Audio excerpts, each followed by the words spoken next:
To produce its kind is a characteristic of all living organism. organism का मतलब होता है जीव जंतु, living का मतलब होता है जीवित। जो भी सारे जीवित जीव जंतु हैं, जीवित चाहे वो इंसान हो या फिर वो एनिमल हो या फिर वो प्लांट हो, सबके सब के अंदर क्या करेक्टरिस्टिक है? टू प्रोड्यूस इट्स काइंड, मतलब अपने जैसे को प्रोड्यूस कर देना। जैसे जो ह्यूमन होगा तो उसका जो बच्चा होता है वो ह्यूमन के जैसा ही होता है ना, वो कैट के जैसा तो नहीं होता, डॉग के जैसा, बफेलो के जैसा तो नहीं होता, ह्यूमन के जैसा ही होगा वो। मतलब इट्स काइंड, उसके जैसा ही होगा। टू प्रोड्यूस, प्रोड्यूस मतलब होता है कोई चीज उत्पन्न करना, ठीक है। तो किस तरह की चीज प्रोड्यूस करेगा? अपनी जैसी ही, इट्स अपने जैसी ही चीज प्रोड्यूस करेगा। डॉग है तो उसका जो बच्चा होगा वो डॉग के जैसा ही होगा, वो कैट या घोड़े या इस पे नहीं जाएगा, है ना। कैट का होगा वो कैट पे जाएगा, ह्यूमन का होगा ह्यूमन पे जाएगा, ऐसे। तो सबके एक जैसे। और प्लांट में भी ऐसे होता है, प्लांट का जो पौधे होते हैं जैसे सारे एक जैसे होते हैं, आलू का अलग होगा, टमाटर का अलग होगा, ऐसे। तो to produce its kind is a characteristic of all living organism. Characteristic का भी लिखते हैं।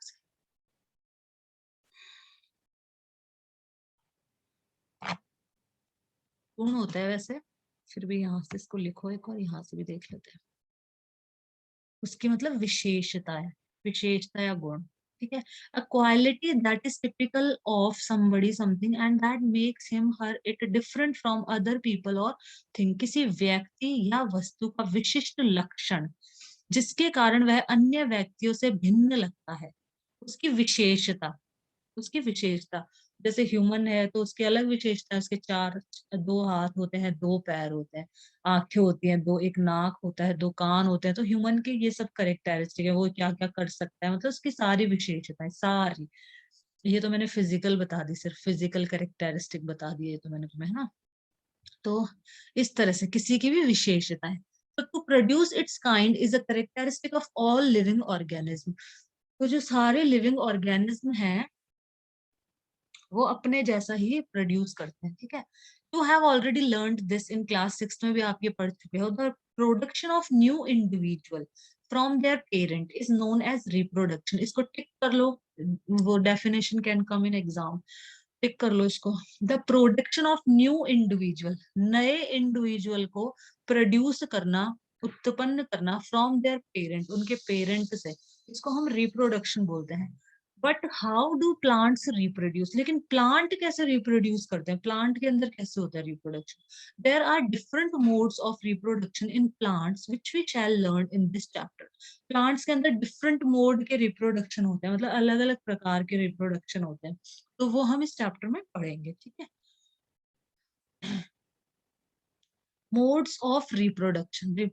In class 6, you learned about different parts of a flowering plant. जो एक flowering plant है उसके different parts के बारे में आपने पढ़ा होगा कि उसको जो तना होता है उसको stem बोलते हैं, leaf होता है, flower होता है, bud का मतलब कली होती है, roots का मतलब नीचे के roots होते हैं। तो सारे parts के बारे में आपने पढ़ लिया था क्लास 6 में। Try to list the various parts of a plant. अब लिस्ट मतलब करो, सारे पार्ट्स को लिखो, प्लांट्स के जितने भी पार्ट्स हैं उनको लिखो। जैसे लीव हो गया, और लीफ, एक को लीफ बोलते हैं और LEAF, और प्लूरल होता है उनको लीव्स बोला जाता है। Try to list the various parts of a plant. तो प्लांट के वेरियस पार्ट्स की लिस्ट बनाओ, उनको लिखो। जैसे फ्लावर हो गया, स्टेम हो गया, लीफ लीफ हो गया, ये सब। And right the functions of each, और सबके फंक्शन भी लिखो कि फ्लावर का क्या फंक्शन है, स्टेम का क्या फंक्शन है, लीफ का क्या फंक्शन है, सबके फंक्शन भी लिखो। लीफ तो क्या करती है, फूड बनाती है, और जो स्टेम होती है वो उसको कैरी करता है, फूड और वाटर को कैरी करने के लिए होता है वो। और रूट्स होती है वो नीचे से वाटर एब्जॉर्ब करती है, वाटर और मिनरल्स ग्राउंड से एब्जॉर्ब करती है। Most plants have roots, stems and leaves. यहाँ बता दिया इसने। ज्यादातर प्लांट्स की रूट्स तो होती है, जड़ें। स्टेम मतलब उसका जो वो तना होता है, स्टेम भी होती है। और लीव्स, लीव्स मतलब उसकी पत्तियां। They are called the vegetative parts of a plant. इनको वेजिटेटिव पार्ट्स बोलते हैं। ये प्लांट के क्या है, vegetative parts. After a certain period of growth most plants bear flowers. एक सर्टेन ग्रोथ जब हो जाती है उनकी, उसके बाद उनमें फ्लावर्स आने लग जाते हैं। जैसे एकदम से शुरू में नहीं आते, जब वो पूरी ग्रोथ हो जाती है तो बियर मतलब आने लग जाते हैं, वहां पे फ्लावर्स आने लग जाते हैं। You may have seen the mango trees flowering in spring. Spring के उस सीजन में, बसंत ऋतु के अंदर आपने देखा होगा कि you may have seen the mango tree flowering. जो मैंगो के पेड़ होते हैं उन पे फ्लावर्स आ जाते हैं, और फिर उन फ्लावर्स से वो कैरी जो होती है, कैरी आती है उन फ्लावर के वहीं पे, फिर वो आम बनता है। इस तरह से होता है। तो you may have seen the mango trees flowering in the spring. तो स्प्रिंग में, स्प्रिंग के सीजन में, वसंत ऋतु में आपने देखा होगा कि मैंगो के ट्रीज पे फ्लावर्स आ जाते हैं, जब हर उस पे फ्लावर आ जाते हैं स्प्रिंग सीजन में। It is these flowers that give rise to juicy mango fruit we enjoy in summer. यही फ्लावर्स फिर क्या करते हैं, इन्हीं फ्लावर, पहले फ्लावर उगते हैं मैंगो के, जब ट्री तुमने कभी देखा होगा तो उसमें अच्छे से देखना, पहले तो फ्लावर आता है ना, और फिर उसके बाद में ना वो कैरियां आती है, और फिर कैरियों से आम बन जाता है। तो it is these flowers that give rise to juicy mango fruit. तो यही जो फ्लावर्स हैं, इन्हीं से फिर जूसी मैंगो फ्रूट्स बनता है, जिसको हम इंजॉय करते हैं समर में। We eat the fruits and usually discard the seeds. हम फ्रूट को तो खा जाते हैं, और जो सीड होता है उसको डिस्कार्ड कर देते हैं। डिस्कार्ड कर देना मतलब किसी भी चीज को फेंक देना, जो अपने काम की नहीं है तो उसको डिस्कार्ड कर देना, फेंक देना। राइट इट फ्रॉम हियर, यहाँ से लिखो, फेंक देना। To throw something away because it is not useful. अपने को यूजफुल नहीं है, क्योंकि जो गुठली होती है, जो सीड होता है मैंगो का, वो अपने कोई काम का नहीं होता। जो गुठली को सीड बोलते हैं इंग्लिश में, तो वो अपने कोई काम का नहीं होता, तो अपन उसको डिस्कार्ड कर देते हैं, हम उसको फेंक देते हैं। Discard the seeds. Seeds germinate and form new plants. जो सीड होता है, जो बीज अपन ने फेंक देते हैं, तो अपने आप, कभी कभी तो अपने आप भी उग जाता है। बारिश का मौसम, इस तरह का अच्छा सा सूटेबल एनवायरनमेंट मिल जाता है ना, तो अपने आप ग्रो भी कर जाते हैं। कभी कभी अपन को लगाना पड़ता है। तो जो वो सीड होता है, सीड जर्मिनेट, जर्मिनेट का मतलब होता है, जैसे अपन प्याज रख देते हैं अपने किचन के अंदर, तो वो भी जर्मिनेट हो जाती है। उनके वो ग्रीन ग्रीन निकल जाती है ना पीछे से, उसको जर्मिनेशन बोलते हैं अपन। जैसे अपन ने कोई भी ये होता है ना, चने वने भिगो के रखते हैं अपन, तो वो उसमें से भी तो निकलने लग जाते हैं, चने में से ग्रीन ग्रीन सा प्लांट सा निकल, तो उसको हम जर्मिनेट बोलते हैं। इसको यहाँ से भी लिख लो तुम।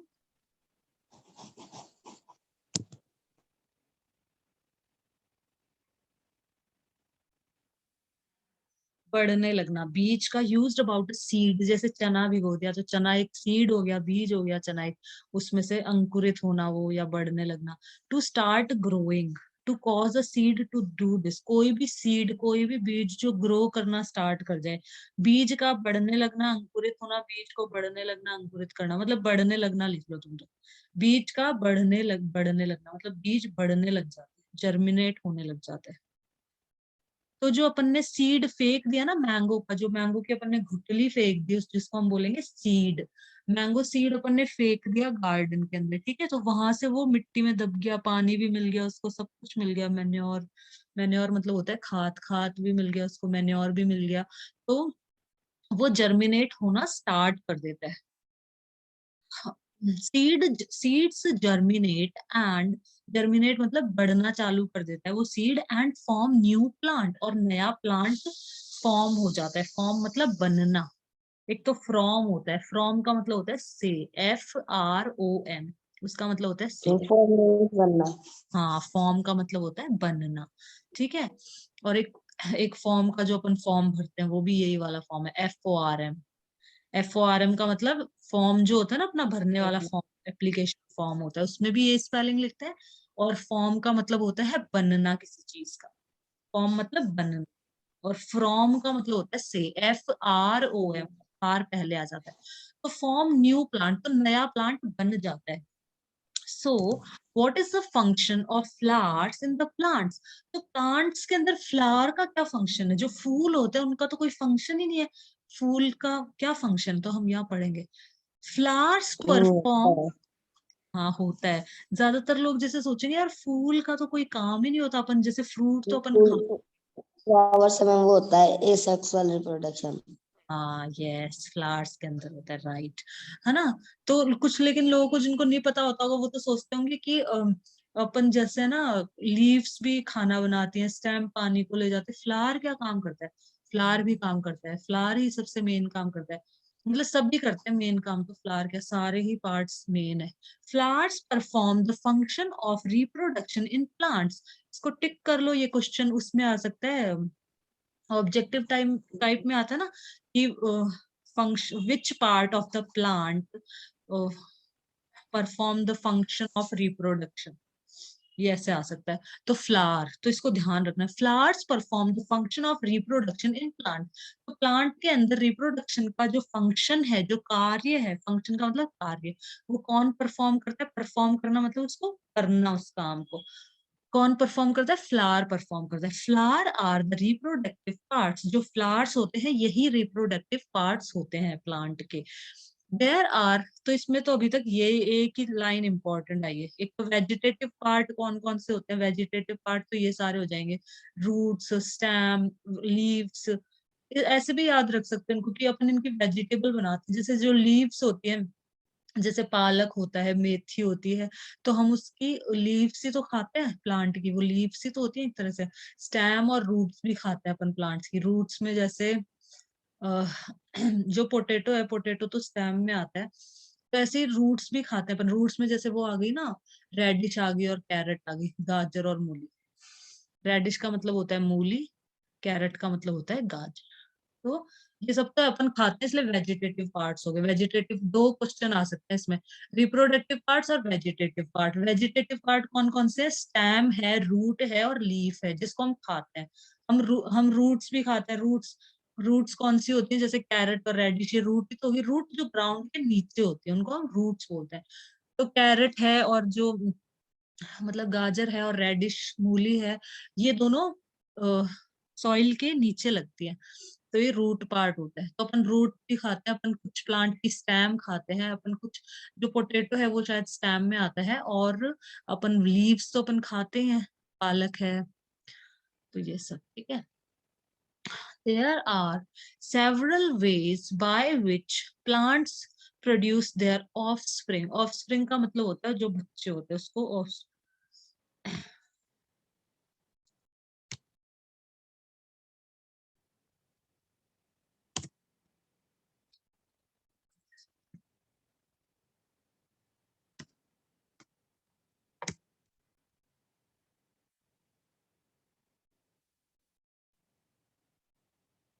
ऑफस्प्रिंग का मतलब हो गया संतान, अ चाइल्ड और children, the young of an animal. Offspring का मतलब होता है संतान, संतान है पशु का, शावक या बच्चा। ठीक है, आगे बढ़ते हैं। तो there are several ways by which plant produce their offspring. तो बहुत सारे तरीके होते हैं जिनसे प्लांट अपने मतलब चाइल्ड को प्रोड्यूस करता है, ऑफस्प्रिंग को प्रोड्यूस करता है। There are categorized into two types, दो टाइप्स में कैटेगराइज है, असेक्सुअल एंड सेक्सुअल रिप्रोडक्शन। इन asexual reproduction plants can give rise to new plant. Asexual reproduction में क्या होता है, जो प्लांट्स होते हैं वो नए प्लांट को जन्म देते हैं, can give rise to new plants without seed, बिना बीज के वो नए प्लांट को जन्म दे देते हैं। कैसे? ये पूरा पढ़ेंगे अपन, इसको ध्यान में रखना है इतना सा कि plant can give rise to new plants without seed, बिना सीड्स के, बिना बीज के नया प्लांट बना देंगे। Whereas in sexual reproduction, new plants are obtained from seed. तो असेक्सुअल में तो क्या होता है, ये उससे प्लांट से ही बन जाता है नया प्लांट। और इसमें दूसरे वाले में क्या होता है अपना कि new plants are obtained from seed, बीज से नया प्लांट बनता है। ठीक है, तो ये इसको टिक कर लेना। पहेली thought that new plants always grow from seed. पहेली सोचती थी कि नए प्लांट्स हमेशा बीज, अपन भी ऐसे ही सोचते हैं ना कि नए प्लांट तो बीज से ही उगते हैं। बीज से नहीं उगते हैं, क्या बोलते हैं, कुछ के अपन स्टेम काट के लगा देते हैं तो वो भी उग जाते हैं। जैसे रोज का फ्लावर होता है ना, उसके अपन स्टेम काट देंगे ना, उसके तना जो होता है उसको काट के से लगा देंगे तो उग जाता है वो। तो सारे प्लांट सीड से ही नहीं होते हैं, पहेली thought that new plants always grow from seeds. तो पहेली सोचती थी कि सारे जो प्लांट्स होते हैं वो सीड से, बीज से ही उगते हैं, बीज अपन लगाते हैं तभी उसमें से प्लांट निकलता है फिर। But she has never seen the seeds of sugarcane. लेकिन उसने शुगर केन के तो बीज देखे ही नहीं, तो फिर शुगर केन कहाँ से लग जाता है, उसने ये सोचा। पोटैटो, जो पोटैटो होता है, आलू होता है, उसमें भी कोई बीज नहीं होता है, तो आलू कैसे लग उग जाता है। रोज, रोज ये देखो, रोज का मैंने बताया था ना अभी, रोज का जो फ्लावर होता है अपना, गुलाब का जो फूल होता है, उसमें भी कोई बीज नहीं होते, तो ये सब कहाँ से उग जाते हैं। She wants to know how these plants reproduce. तो वो जानना चाहती है कि ये सारे प्लांट्स कैसे रिप्रोड्यूस करते हैं, मतलब कैसे इतने सारे आलू के प्लांट लग जाते हैं, इतने सारे रोज के प्लांट्स लग जाते हैं। Asexual reproduction. In asexual reproduction, new plants are obtained without production of seeds. बिना सीड के ही ये नए प्लांट बन जाते हैं। जैसे वेजिटेटिव प्रोपगेशन, ये भी इम्पोर्टेंट है, बहुत सिंपल है, बिल्कुल भी टफ नहीं है, लेकिन क्वेश्चन आते हैं vegetative propagation. It is a type of asexual reproduction in which new plants are produced from roots. इसमें क्या होता है, जो नए प्लांट होते हैं वो किससे प्रोड्यूस होते हैं, या तो रूट, रूट लगा दो, जैसे रूट डाल दो तो उसी से उग जाएगा नया प्लांट। स्टेम, जैसे रोज फ्लावर के अपन स्टेम कट करके डाल देते ना, स्टेम काटी, मतलब रोज फ्लावर की स्टेम काटी और दूसरी जगह लगा दिया तो वहां पे पूरा प्लांट लग जाता है। किसी की लीफ से भी लग जाता है, किसी के बड से, बड का मतलब होती है कली। जो फ्लावर जब बंद होता है ना, फ्लावर बनने से पहले जो होता है उसको हम बोलते हैं बड। एक मिनट, ये यहाँ से भी लिख लो इसको।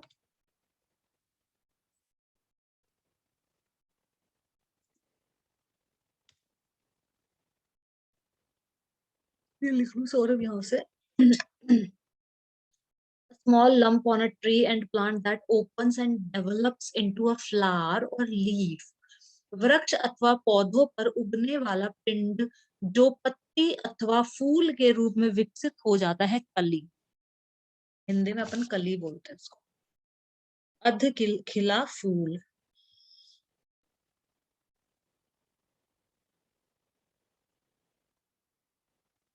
तो क्या होता है, which new plants are produced from roots। तो इसके इस रिप्रोडक्शन के अंदर क्या होता है, नए प्लांट प्रोड्यूस होते हैं, किससे, रूट से। रूट से प्रोड्यूस हो जाते हैं, स्टेम से प्रोड्यूस हो जाते हैं, लीफ से और बड से भी। तो ये चारों चीजें टिक कर लो, चारों चीजें ध्यान में होनी चाहिए। Since reproduction is through the vegetative parts of the plant, तो रिप्रोडक्शन वेजिटेटिव पार्ट्स से हो रहा है ना plant. I am sharing the screen again. देखो, तो since reproduction is through the vegetative parts of the plant, तो जो रिप्रोडक्शन है वो किससे हो रहा है, वेजिटेटिव पार्ट्स से हो रहा है, प्लांट के वेजिटेटिव पार्ट्स की वजह से हो रहा है। रूट से, स्टेम से, रूट को काट के लगा दिया या स्टेम को काट के लगा दिया या लीव्स को लगा दिया, तो उससे नए नए बन जाते हैं, बड कली लगा दी किसी की, तो इसको हम वेजिटेटिव प्रोपगेशन।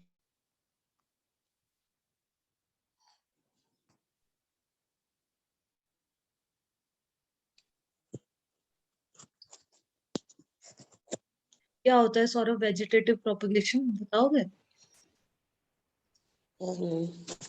स्टेम, हाँ बड, हाँ लीव्स एंड रूट्स। हाँ। से जो मतलब नया प्लांट बन जाता है, तो उसको हम बोलते हैं वेजिटेटिव प्रोपगेशन बोलते हैं उसको, ठीक है। इनके थ्रू जो रिप्रोडक्शन होता है, इनसे जो मतलब नया प्लांट बने, रूट को लगा दिया स्टेम को, तो वेजिटेटिव प्रोपगेशन। ठीक है, बहुत अच्छे। अभी हम अगली एक्टिविटी पढ़ते हैं, activity 12.1। Cut a branch of rose. Rose जो फ्लावर होता है, गुलाब का जो फूल, उसकी ब्रांच कट कर लो। ब्रांच मतलब टहनी होते हैं, ब्रांच को मतलब टहनी, ठीक है, उसकी कोई भी टहनी कट कर लो। Cut a branch of rose और चंपा। चंपा विद अ नोड, चंपा भी फूल होता है, चंपा का फूल, ठीक है। तो चंपा का या रोज का, उसकी मतलब ब्रांच को कट कर लो, टहनी कट कर लो with a node. This piece of branch is termed a cutting. इसको हम एक तरह से कटिंग ही बोल दिया, या तो काट लो या हाथ से तोड़ लो या चाकू से उसको अलग कर लो, सेपरेट कर लो।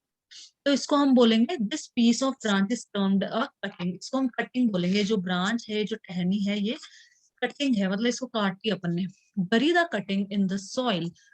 बरी करना मतलब किसी को दफना देना, बरी करना मतलब, तो उसको पूरे को नहीं लगाना है, सिर्फ नीचे की जो स्टेम है, फूल को नहीं नीचे अंदर करना है, सिर्फ जो स्टेम है उसको मिट्टी में लगा दो। जो अपन ने तोड़ा है ना, ब्रांच तोड़ी, जो टहनी तोड़ी है रोज के फ्लावर की, उसको मिट्टी में लगा दो। A node is a part of the stem or branch at which a leaf arises. Node क्या होता है? फिगर 12.1 में दिखा रखा है, देखो, जहां से लीफ अराइज होती है उसको हम नोड बोलते हैं।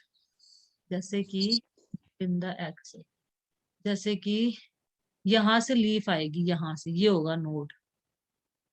ये वाला यहाँ से लीफ आएगी ना, अभी लीफ आएगी यहाँ पे, तो ये देखो इतनी ऐसे, ये काटिए इसको, स्टेम कटिंग ऑफ रोज। रोज की ये जो स्टेम, इसको हम स्टेम बोलते हैं, स्टेम। ठीक है, ये स्टेम होती है। तो जो रोज की जो स्टेम है, इसको काट लिया और मिट्टी में लगा दिया, इतना इतना मिट्टी में डाल दो इसको, इतना इतना, बस अपने आप उग जाता है फिर। ठीक है, तो bury the cutting in the soil. A node is a part of the stem branch at which a leaf arises. जहां पे एक लीफ अराइज होती है, लीफ उगती है, लीफ उगती है, उस पार्ट को हम बोलते हैं नोड। जैसे वो लीफ तोड़ लेते हैं ना, तो वो जो पार्ट होता है जहां पे अटैच रहती है, वो नोड होता है। जहाँ पे लीफ अटैच रहती है, लीफ, देखो सौरभ, ये जो लीफ है ना, LEAF, इसका मतलब होता है पत्ती। ये सिंगुलर, एक अगर पत्ती होती है तो हम बोलते हैं लीफ, LEAF। अगर ज्यादा पत्तियां होती हैं, प्लूरल, दो या दो से ज्यादा पत्तियां हैं, तो हम उनको बोलते हैं लीव्स, जो अपन ने यहाँ ऊपर पढ़ा था। यहाँ पे कहीं था ना, लीव्स था यहाँ पे, वेजिटेटिव पार्ट्स के अंदर, ये रहा लीव्स। इसको इस ये वाली स्पेलिंग होती है, लीव्स। ठीक है, छोटी छोटी चीजें ध्यान रखनी। लीफ मतलब होती है एक पत्ती, LEAF यहाँ लिखा हुआ है, इसका मतलब एक पत्ती होता है। ठीक है, अब आगे देख पढ़ते हैं। Water the cutting every day, उसको अपन ने लगा दिया सॉइल के अंदर। अब क्या करना है? Water the cutting every day हमें उसको वाटर करना है, पानी देना है। एंड ऑब्जर्व इट्स ग्रोथ, और ऑब्जर्व करना मतलब होता है देखना। तो हमें उसकी ग्रोथ को ऑब्जर्व करना है, अपन को देखना है उसकी ग्रोथ को कि हर दिन कितना बढ़ रहा है। ठीक है, observe and record the number of days taken for roots to come out.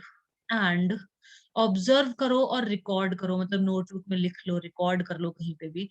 The number of days taken for roots to come out, कि रूट्स कितने दिनों में, अपन ने तो स्टेम ही तो लगाई थी, तो रूट्स कितने दिनों में आ जाती है, मतलब roots to come out and new leaves to arrive, और नई लीव्स उगने लग जाते हैं, मतलब कितने दिन में वो प्लांट बन जाता है एक तरह से, उसमें रूट उगने लग जाते हैं, नई नई लीव्स आने लग जाते हैं, फ्लावर आने लग जाता है। तो कितना टाइम लगता है, उसको रिकॉर्ड करो, ऑब्जर्व करो और रिकॉर्ड करो। Try the same activity by growing money plant in a jar of water and record your observation. जो मनी प्लांट होता है उसको भी अपन ऐसे ही कर सकते हैं, स्टेम काट के ले आओ उसकी, जैसे अपने दोस्त के घर पे उग रहा है और अपन को भी लगाना है, तो उसकी स्टेम काट लाओ और उसको पानी, पानी में उगता है ना मनी प्लांट, तो उसको पानी के अंदर उसको डुबो के रख दो, तो वो अपने आप उग जाएगा फिर। Try the same activity by growing money plant in a jar of water and record your observation, और अपनी ऑब्जर्वेशन रिकॉर्ड करो, मतलब उसको देखो और रिकॉर्ड करो।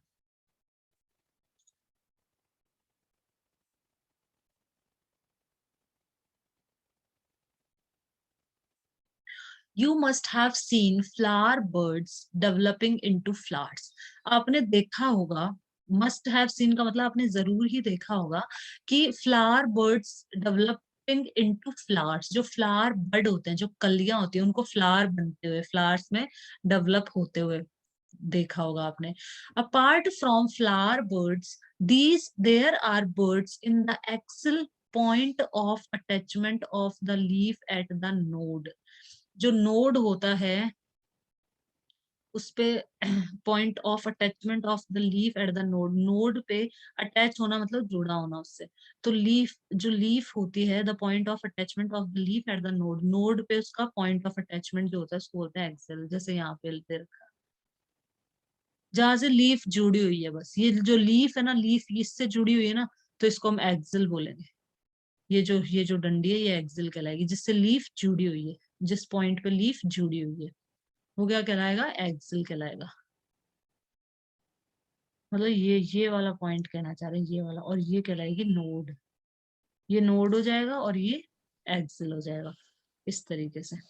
बड in the axil, you must apart from flower bud there are buds in the axil point of attachment of the leaf at the node। Leaf के पास भी देखा होगा आपने, जैसे लीफ के पास भी ये आ जाते हैं, इस तरह के जो बर्ड्स होते हैं ये आते हैं। तो there are buds in the axil of leaves which develop into shoots. These buds are called vegetative buds. Shoot अपन बोलते हैं जो ऊपर का पार्ट होता है, रूट तो होता है नीचे का पार्ट, और शूट होता है ऊपर का पार्ट, ग्राउंड के ऊपर के पार्ट को हम शूट बोलते हैं। यहाँ से देखो, और क्या, एक तो शूट करना, टू फायर अ गन और अनदर वेपन, किसी को शूट कर देना, मतलब बंदूक या कोई दूसरा अस्त्र चलाना, उसको बोलते हैं। एक शूट होता है टू इंजर और किल समबडी विद द गन, ये भी वही हो गया ऊपर वाले, गन से किसी को मार देना, घायल कर देना, शूट कर दिया अपन ऐसे बोलते हैं ना। एक, इनमें से तो अपना कोई नहीं, जो अपना होगा वो मैं बता दूंगी। To hunt and kill birds and animals with gun as a sport, ये भी वही हो गया, गन से एनिमल्स को, बर्ड्स को हंट करना, मतलब शिकार करना। हंट का मतलब होता है, देखो यहाँ लिखा शिकार करना। To move somewhere quickly and suddenly, to make something move in this way.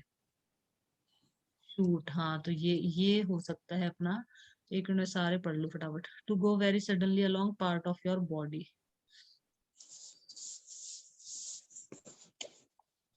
Kick a foot, हाँ, न्यू पार्ट ऑफ प्लांट, और ये अपने नीचे नीचे रहा, a new part of a plant और ट्री, पौधे या पेड़ का नया अंश। शूट मतलब वही होता है, वो अंकुर होना, अंकुरित होना, निकलना, मतलब एक तरह से उसी के लिए यूज किया है यहाँ पे। These there are birds in the axil of leaves which develop into shoot। तो ये जो बड होते हैं किसमें डेवलप हो जाते हैं, शूट्स में डेवलप हो जाते हैं, मतलब अंकुरित हो जाता है। तो these buds are called vegetative buds, इनको वेजिटेटिव बर्ड कहा जाता है। जो फ्लावर वाला जो बर्ड के अलावा जो दूसरा बर्ड होता है ना, ये समझ लो, बस इजी सी लैंग्वेज में बता रही हूँ। जैसे एक तो बर्ड कली होती है जिसको, जो फ्लावर में कन्वर्ट हो जाती है। उसके अलावा और कोई जो बर्ड होता है ना प्लांट के अंदर, और भी तो कलियां सी दिखती है अपन को, वो जो बर्ड होते हैं वो जो लीफ के पास में पाए जाएंगे, वो लीफ के आसपास, तो उनको हम बोलते हैं वेजिटेटिव बर्ड। बस इतना ध्यान रखना है, ठीक है। वेजिटेटिव बर्ड कौन सा होता है, जो फ्लावर वाला जो बर्ड होता है उसके अलावा लीफ के आसपास जो भी बर्ड होता है उसको हम वेजिटेटिव बर्ड बोलते हैं। अ बर्ड कंसिस्ट ऑफ, उसकी जगह में है ना, बड़ की जगह में लीफ आ जाता है ना। हाँ, लीफ भी आ जाती है, और हाँ लीफ भी आती है। जैसे एक प्लांट है, उसका मेरे को भी नाम नहीं ध्यान, हमारे घर के पास में है, उसमें भी लीफ के पास में बड बड रहता है, उसमें भी कली रहती है छोटी सी, लीफ के पास में। तो वो वाले बर्ड वेजिटेटिव बर्ड्स हो जाते हैं। फिगर 12 दिखा भी रखा है, कहाँ है इसका figure. Potato plant sprouting from an eye, जैसे इसको भी हम बर्ड ही बोलेंगे, ये भी एक तरह से बर्ड ही। इनके फूल नहीं बनते ना, जिसका फ्लावर ना बने बस वो वेजिटेटिव बर्ड हो जाएगा। A bud consists of a short stem around which immature overlapping leaves are present।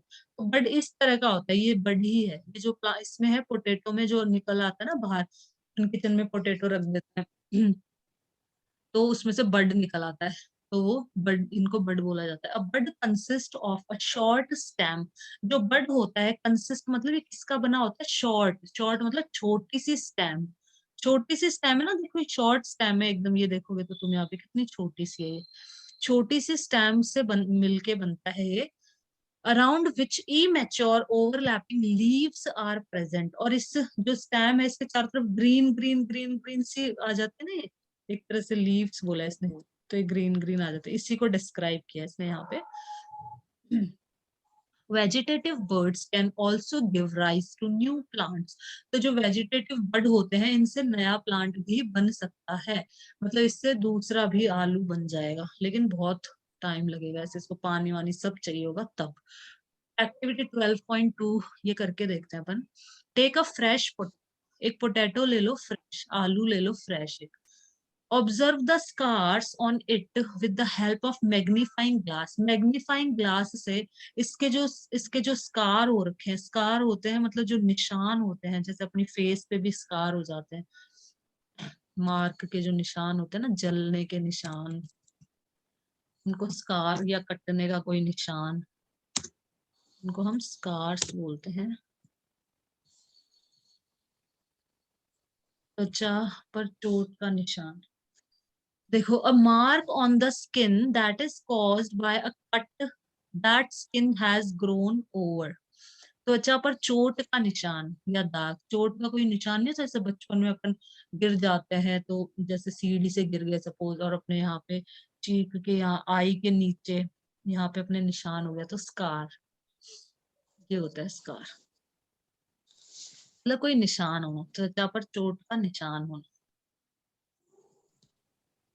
जो बचपन में लगी थी, अब तो मतलब थोड़ा थोड़ा भर गया, लेकिन वो निशान है, ऐसे कट का निशान अभी भी है, ऐसे कोई जो निशान होता है उसको हम स्कार बोलते हैं। जैसे हैरी पॉटर मूवी नहीं देखी थी, उसके अंदर वो बोलते हैं ना स्कार, उसके हैरी पॉटर के माथे पे एन लिखा रहता है, एन लिखा रहता है ना, तो उसको स्कार बोलते हैं ना मूवी के अंदर, कि he has a scar on his face और ऑन हिज फॉरहेड, ठीक है ना। तो स्कार, स्कार मतलब कोई भी निशान आपकी स्किन पे। तो टेक अ फ्रेश पोटैटो, एक पोटैटो ले लो, observe the scars on it with the help of a magnifying glass. Magnifying glass वो ग्लास होता है जो किसी भी चीज को मैग्नीफाई कर देता है, बड़ा कर देता है।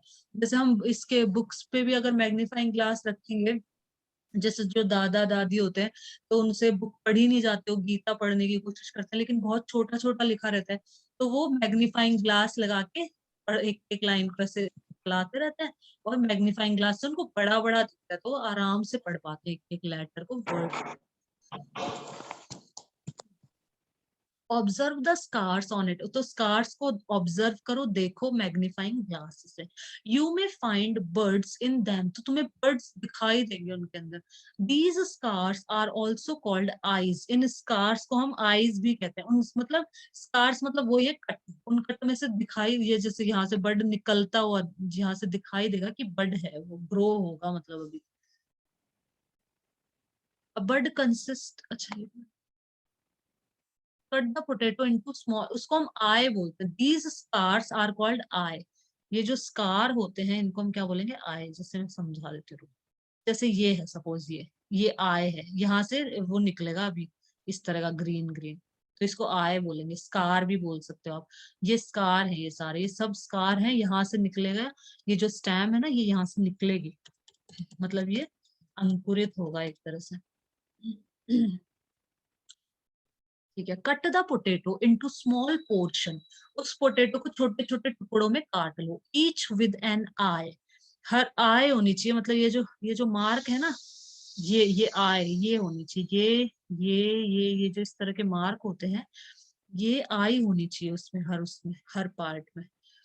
फिर क्या करना है, बरी दैम इन द सॉइल, उनको सॉइल में बरी कर दो, मतलब सॉइल में उनको दफना दो, उनको सॉइल में गाड़ दो। Water the pieces regularly for a few days, कुछ दिनों के लिए रेगुलरली उसको वाटर करो, जो पीसेस है उनको पानी दो। एंड ऑब्जर्व देयर प्रोग्रेस, और ऑब्जर्व करना मतलब देखना उनकी जो प्रोग्रेस हो रही है, प्रोग्रेस मतलब कितनी प्रोग्रेस, बढ़ रहे हैं नहीं बढ़ रहे, उनकी जो प्रोग्रेस हो रही है उसको ऑब्जर्व करो। व्हाट डू यू फाइंड, तो आपको क्या पता लगता है। Potato plant sprouting from an eye, ये जो आई है यहाँ से स्प्राउट हो रहा है। स्प्राउट का मतलब होता है जैसे जो चने वने, उनको भी अपन बोलते हैं स्प्राउट, स्प्राउट हो गए हैं, स्प्राउट मतलब अंकुरित होना। Right it from here, sprouting मतलब अंकुरित होना होता है, जैसे अपन जो चने रख देते हैं ना स्प्राउटिंग के लिए रख देते हैं, वो स्प्राउट हो जाते हैं, रात को भिगोएंगे अपन तो दिन में अपन को स्प्राउटेड मिलेंगे। स्प्राउट मतलब अंकुरित होना होता है, मतलब वही बढ़ना उसका। Use about a plant to begin to grow, कोई प्लांट उसका बढ़ना, और टू प्रोड्यूस न्यू लीव्स। पौधों का अंकुरित होना या पत्ते उगना आरंभ करना, इस तरह से, ठीक है, ये स्प्राउटिंग होती है, अंकुरित होना किसी का। A new part that has grown on a plant.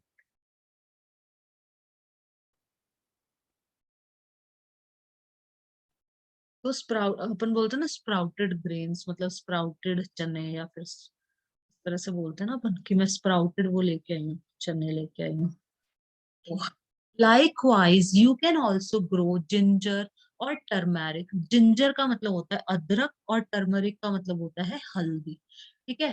तो likewise you can also grow ginger और टर्मरिक को भी आप ऐसे ही, क्योंकि जिंजर और टर्मरिक जो होती है, हल्दी जो होती है, और जो जिंजर होती है, जिंजर मतलब अदरक जो होती है, ये इनमें भी कोई बीज नहीं होता है, नहीं होता ना, तो इनको भी हम काट काट के ग्राउंड के नीचे डाल दो, अपने आप पेड़ उसका मतलब वो उग अपने आप बन जाएगी, जिंजर बन जाएगी ऐसे, ठीक है। फिगर इसमें दिखा भी रखा है जिंजर को। Bryophyllum, sprout leaf plant has birds in the margin of leaves. Bryophyllum का हमको सर ने एक्सपेरिमेंट भी करके दिखाया था स्कूल में। इसमें क्या होता है, इसकी लीफ ले लो और उसकी लीफ से प्लांट बन जाता है इसके अंदर। Bryophyllum sprout leaf plant has buds in the margin of leaves. It is a leaf of this plant falls on a moist soil. Each bud can give rise to a new plant. इसके जो leaf से ही नया plant बन जाता था इसमें। देखो ये जिंजर है, इस जिंजर से दूसरा दूसरा प्लांट उग जाएगा, मतलब दूसरा जिंजर एक और बन जाएगी अपनी। अदरक दिखा रखे हैं यहाँ पे, जिंजर। तो ब्रायोफिल्म की लीफ से बन जाता है। तो एक क्वेश्चन ऑब्जेक्टिव में आ सकते हैं कि ब्रायोफिल्म का किससे बनता है, लीफ को लगा देंगे तो प्लांट बन जाएगा। और ये इसका पोटैटो का, ये पोटैटो स्टेम के अंदर आता है। एक मिनट यहाँ से दिखा देती हूँ तुमको। पोटैटो उगता तो जमीन के नीचे है, तो मतलब कोई कहेगा कि पोटैटो तो रूट होती है।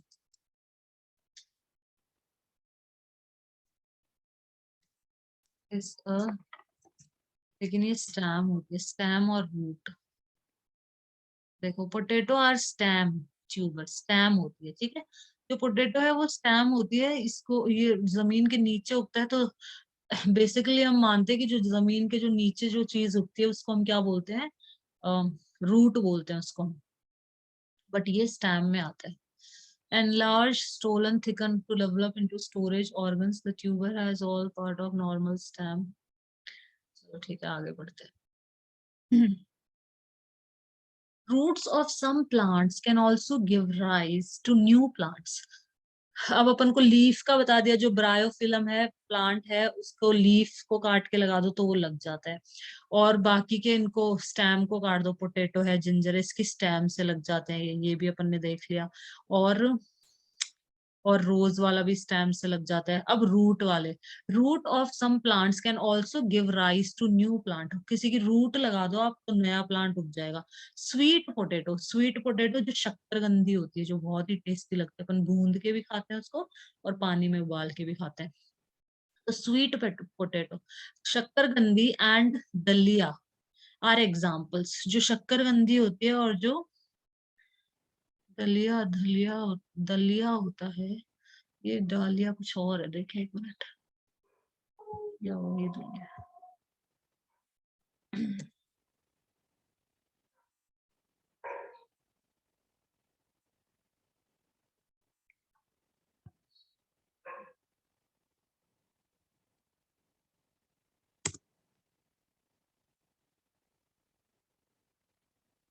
फ्लावर है ये, डालिया, ये एक तरह का फ्लावर होता है। डालिया, a tuberous rooted Mexican plant of the daisy family which is cultivated for its brightly colored single or double flower. Dahlia क्या है, ये एक फ्लावर है, ठीक है, डेजी फैमिली का। जो डेजी फ्लावर होता है ना, उसी की फैमिली का है ये भी, ठीक है। तो इट इज अ फ्लावर, एक फ्लावर है। तो ये जो डेलिया फ्लावर है और जो स्वीट पोटैटो है, जो शक्करकंदी है, ये रूट से उग जाती है। मतलब स्वीट पोटैटो को आप लगा दो नीचे, जमीन के नीचे, तो उससे लग जाएगा वो, रूट से हो जाता है। ये रूट में ही आती है, स्वीट पोटैटो एक तरह की रूट ही है। पोटैटो तो स्टेम है। हाँ, ये चीजें ध्यान रखना, ये चीजें बहुत कंफ्यूजिंग होती है फिर। पोटैटो स्टेम में आता है और स्वीट पोटैटो में आता है। ये रूट है देखो। Potatoes and yams technically have modified below ground stem tuber, while sweet potatoes have root tubers. Sweet potatoes root में आता है ये।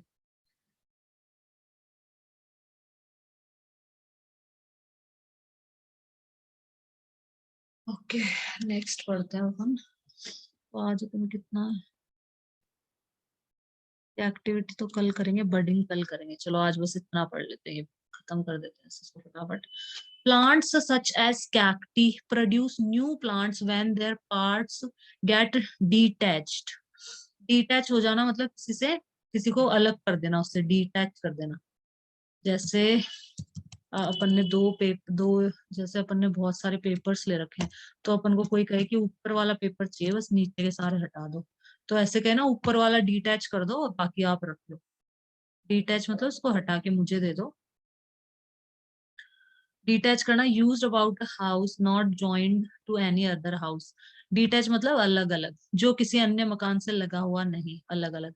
नॉट बीइंग और not feeling personally involve in something without emotion. व्यक्तिगत रूप से संलिप्त महसूस नहीं करना, भावना शून्य।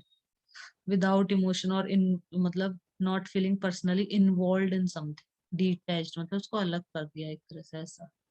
अटैच का ऑपोजिट होता है, ये समझ लो। अटैच मतलब होता है जोड़ना, डिटैच मतलब उसको हटा देना, डिटैच करना। To separate something from something it is connected to. किसी वस्तु को उससे अलग करना जिससे वह जुड़ी है, ये सबसे बढ़िया, इसको लिख लो। To separate something from something it is connected to. किसी वस्तु को उससे अलग करना जिससे वह जुड़ी है। डिटैच। डिटैच मतलब जैसे 4-5 कागज ले आए, मैंने बोला कि ऊपर वाली शीट दे दो, नीचे के सब तुम रख लो। तो मैं क्या बोलूंगी कि जैसे तुमने स्टेपलर लगा रखा है, तो मैं बोलूंगी ऊपर का आप डिटैच करके पेपर मुझे दे दो और नीचे का रख लो। Plants such as cacti produce new plants when their parts get detached। ये लीफ ऑफ ब्रायोफिलम, ये देखो, ये लीफ, इस लीफ से देखो उग रहा है ना ये प्लांट, लीफ से उगने लग जाता है नया प्लांट इसमें। ये हमें एक्सपेरिमेंट में दिखाया था। Leaf of bryophyllum with birds in the margin. यहाँ पे देखो बर्ड्स आने लग गए, फिर इन बर्ड्स से प्लांट बन जाएगा। ठीक है, तो हम क्या पढ़ रहे थे? Plant such as cacti produce new plant when their parts get detached from the main plant body. Each detached part can grow into a new plant. तो जो एक कैक्टी प्लांट होता है, इसका कोई भी पार्ट अगर टूट के गिर जाता है ना जमीन में, तो दूसरा मतलब उग जाता है। तुमने वो भी देखा होगा, एलोवेरा का जो पेड़ होता है, एलोवेरा के अंदर भी जो एलोवेरा की जो निकली रहती है ना, जो भी स्टैम बोलेंगे अपन उसको, जो स्टेम होती है एलोवेरा की, उसको तुम वापस से जमीन में काट दो ना, तो दूसरी एक और प्लांट बन जाता है पूरा उससे। ये तो मैंने करा हुआ है, हमारे घर में लगा हुआ है एलोवेरा। तो उसकी जो स्टेम होती है उसको मतलब, जो एक ऐसे स्टेम निकली हुई है साइड में, उसको नीचे, वो नीचे ही पड़ी हुई थी, तो मैंने उसको जमीन में कर दिया पूरे को, और उससे दूसरा प्लांट बनने लग जाता है धीरे धीरे। यस टाइम लगता है मैम। लेकिन बन जाता है। मेरे पापा भी है ना, कैसे लेके आते हैं उसको गाड़ के नया उगा देते हैं। हाँ, नया उगा लेते हैं, right. Each detached part can grow into a new plant. तो कैक्टी का हर जो डिटैच्ड पार्ट है, जो अलग हुआ पार्ट है, वो नए प्लांट में ग्रो हो जाता है मिट्टी में दबने के बाद। बस ये खत्म कर लेते हैं last. Boojho wants to know if there is any advantage of vegetative propagation. तो भोजू जानना चाहते हैं कि वेजिटेटिव प्रोपगेशन का क्या कोई एडवांटेज है, क्या कोई लाभ है। वेजिटेटिव प्रोपगेशन का मतलब क्या होता है? प्लांट के रूट से नया प्लांट बन जाना, स्टेम से नया प्लांट बन जाना, स्टेम से, रूट से, बड से, इन सब से नया प्लांट बन जाना, इसको हम बोलते हैं vegetative propagation. Plants produced by vegetative propagation take less time to grow and bear flowers and fruits earlier than those produced from seed. Seed से जो आप प्लांट लगाओगे ना, उसके अंदर जो फ्लावर्स आएंगे, जो फ्रूट्स आएंगे, वो बहुत टाइम लगा देते हैं। सीड से जो प्लांट बनेगा, सीड से पहले प्लांट धीरे धीरे ग्रो करेगा, फिर उसमें फ्लावर आएंगे, फिर उसके अंदर फ्रूट्स आएंगे, बहुत टाइम लगता है उसके अंदर। और जो आप वेजिटेटिव प्रोपगेशन से जो आप लगाते हो ना, मतलब काट के और लगा दिया, जैसे क्या बोलते हैं, रोज का फ्लावर काटा, स्टेम को काट के और लगा दिया, तो उससे जल्दी, उससे कम टाइम लगता है मतलब। The new plants are exact copies of the parent plant as they are produced from a single parent. वो एकदम जैसे पेरेंट की कॉपी होती है, क्योंकि वो सिंगल पेरेंट से ही पैदा हुए हैं, उसी को काट के उगा दिया, किसी और का तो इन्वॉल्वमेंट नहीं है ना इसके अंदर, वो सिंगल पेरेंट से पैदा हुए हैं, ये प्रोड्यूस्ड हुए हैं, तो एकदम एग्जैक्ट कॉपीज हो। अब जैसे जो जैसे ह्यूमन के बच्चे होते हैं सपोज, तो वो उनके करेक्टरिस्टिक एकदम ऐसे थोड़ी होते कि एकदम एग्जैक्ट कॉपी होते हैं पापा की या मम्मी की, एकदम एग्जैक्ट नहीं होता ना, कुछ कुछ फीचर्स मिलते हैं कि आंख मम्मी की है, पापा का, ऐसे कुछ कुछ फीचर्स। लेकिन इसके अंदर एग्जैक्ट कॉपी होते हैं, एकदम हूबहू कॉपी, क्योंकि वो सिंगल पेरेंट से प्रोड्यूस हुए हैं। Later in this chapter you will learn that plants reproduced by sexual reproduction have characters of both the parents।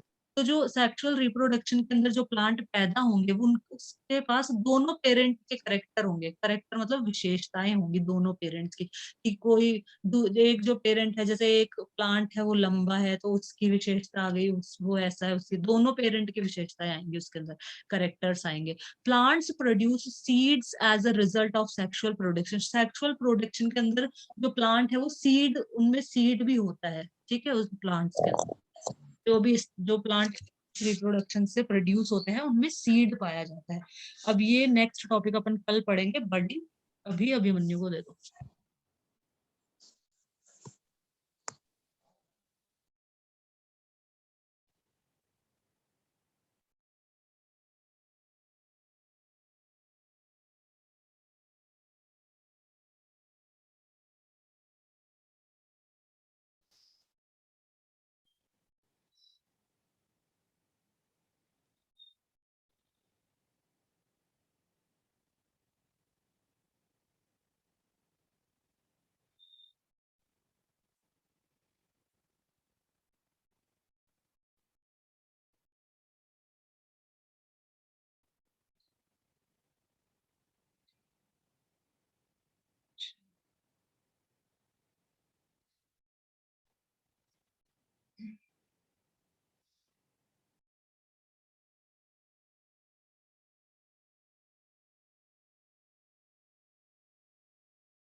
Yes ma'am. क्या बोलनी,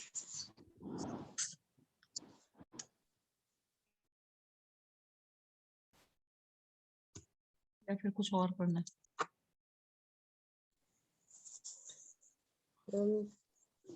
चैप्टर नंबर 13 ऑफ साइंस। हाँ,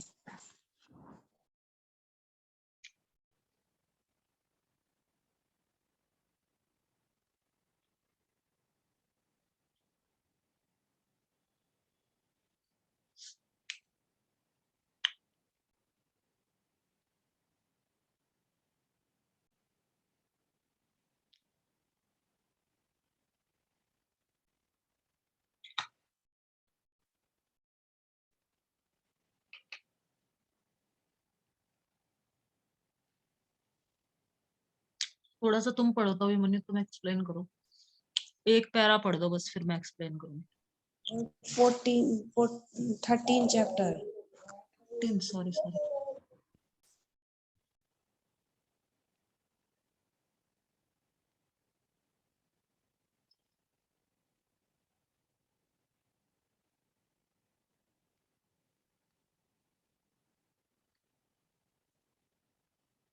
पढ़ो तो थोड़ा सा स्टार्टिंग का एक पैराग्राफ एक्सप्लेन कर दो। How do you come to know that period is over in your class? School. हाँ, इनके हिंदी बता दो। तुम्हें कैसे पता चलता है कि तुम्हारा पीरियड स्कूल के अंदर कैसे है ना ओवर हो गया है? You come to know easily that someone is at your door when he knocks or you hear the sound of the doorbell. तुम्हें कैसे पता चलता है कि तुम्हारे डोर के बाहर कोई नॉक कर रहा है और you hear sound of the doorbell, और तुम उस बेल की साउंड को कैसे सुनते हो? Most of the time you can make out that someone is approaching you by just hearing the footstep. जैसे कई बार तुम्हें पता चल जाता है कि जब कोई तुम्हारी तरफ आ रहा होता है तो तुम उसकी तरफ उसके पैरों के स्टेप्स को ही सुन के पता लग जाता है कि कोई आ रहा है। You might have played a game called hide and seek. कर देते हो। ठीक है, गुड, बहुत अच्छा, बहुत अच्छा। अभिमन्यु, ठीक है, आगे मैं कर देती हूँ।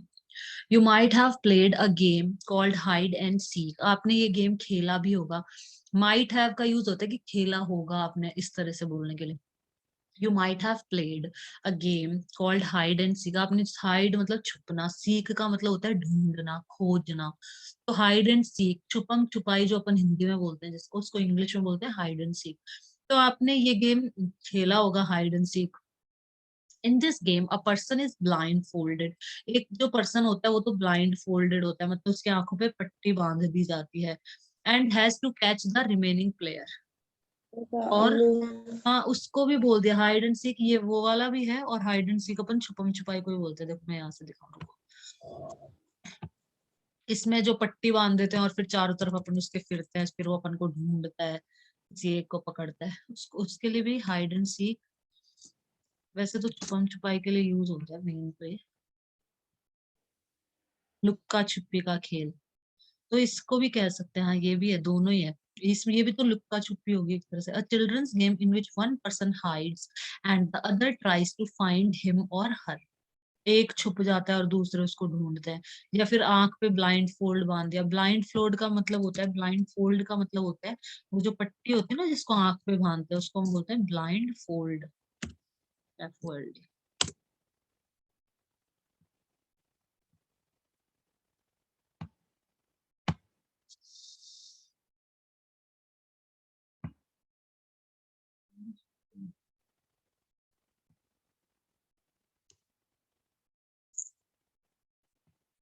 हाँ, आ जाएगा।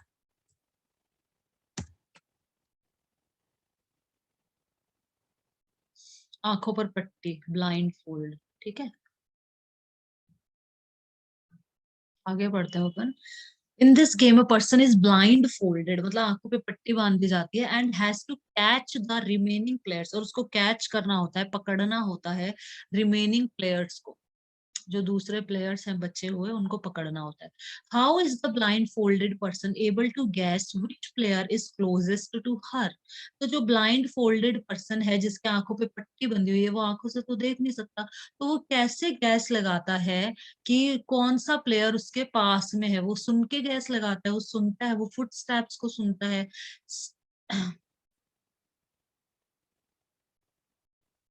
Sound plays an important role in our lives. अपनी लाइफ्स में, अपने जीवन में जो साउंड है बहुत ही इंपॉर्टेंट रोल प्ले करती है। It helps us to communicate with one another. Sound की वजह से ही हम एक दूसरे से कम्युनिकेट कर पाते हैं। मैं कुछ बोलूंगी, साउंड आएगी, तभी तो तुम सुन पाओगे, फिर तुम उसका रिप्लाई कर पाओगे। सपोज मैं कुछ बोल रही हूँ, उसकी साउंड ही जनरेट नहीं हो रही है, आवाज ही नहीं आ रही, मैं बोल रही हूँ, मुंह तो हिल रहा है लेकिन बाहर नहीं निकल रही आवाज कुछ, तो तुम कुछ नहीं समझोगे और तुम कुछ रिप्लाई भी नहीं, कम्युनिकेट ही नहीं कर पाएंगे, बातचीत ही नहीं हो पाएगी। तो it helps us to communicate with one another. एक दूसरे से बातचीत करने के लिए हमारी मदद करती है, मतलब साउंड हमारे लिए सही है वो।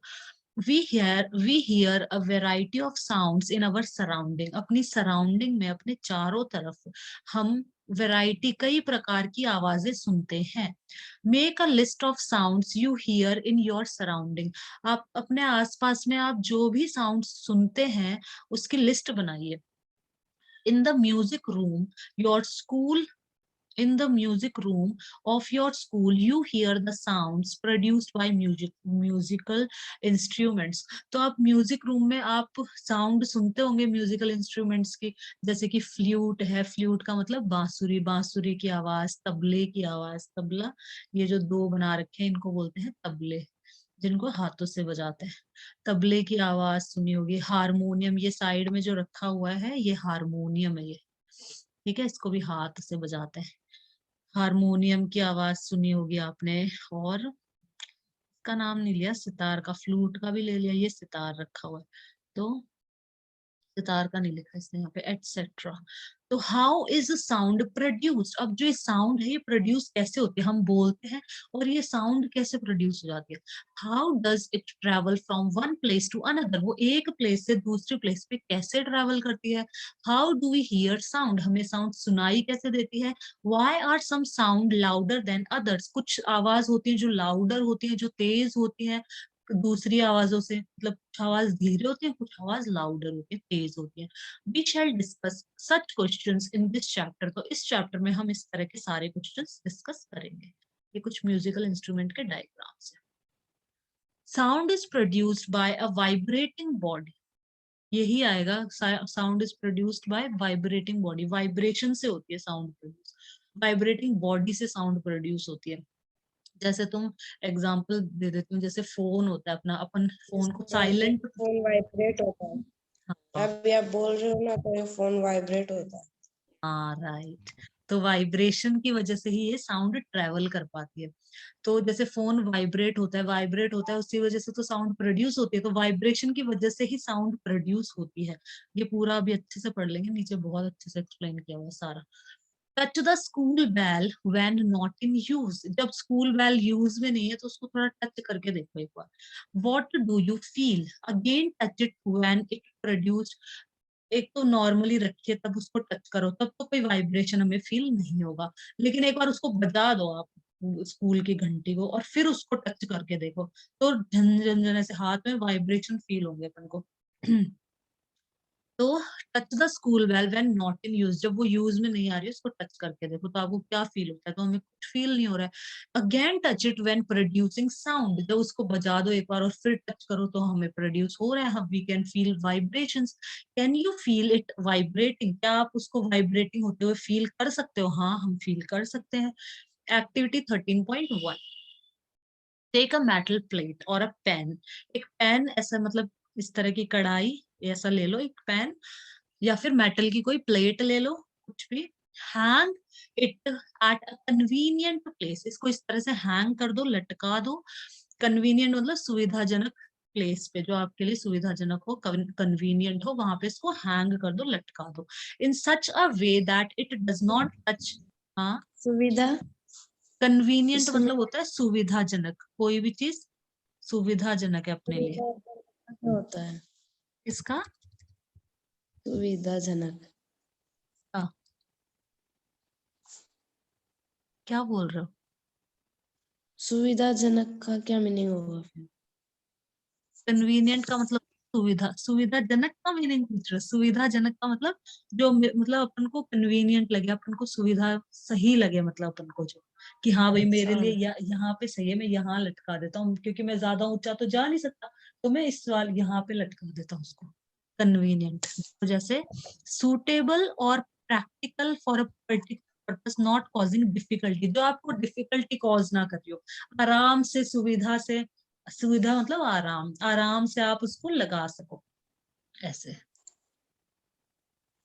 विशेष उद्देश्य की दृष्टि से उपयुक्त या व्यवहारिक, आसान। सुविधाजनक मतलब आसान समझ लो, है ना, आसान।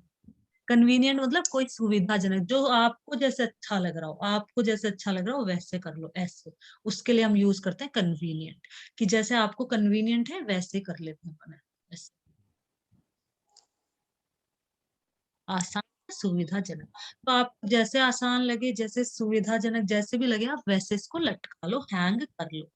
इन such a way that it does not touch any wall, इस तरह से टच करना कि ये वॉल मतलब हैंग करना कि ये वॉल को टच ना करे, बीच में लटके ऐसे, जैसे घंटी को लटका के रखते हैं ना, ऐसे लटके बीच में। तो now strike it with a stick, एक स्टिक लो, एक छड़ी लो और उससे इसको स्ट्राइक करना। स्ट्राइक करना मतलब किसी को हिट करना, किसी को मारना, किसी को स्ट्राइक करना। तो इसको स्टिक से, एक स्टिक ले लो, एक डंडी ले लो और इस पे मारो, डंडी से स्ट्राइक करो। Do you hear a sound, क्या आप कोई साउंड सुनाई दे रही है? टच द प्लेट और पैन, उसको प्लेट को या पैन जो भी लिया है आपने उसको टच करो जेंटली विद योर फिंगर, अपने फिंगर से टच करो। Do you feel the vibrations, तो क्या आपको वाइब्रेशन फील हो रहे हैं? हाँ, अपन को फील होंगे वाइब्रेशन, ठीक है। Again strike the plate with the stick and hold it tightly with your hands.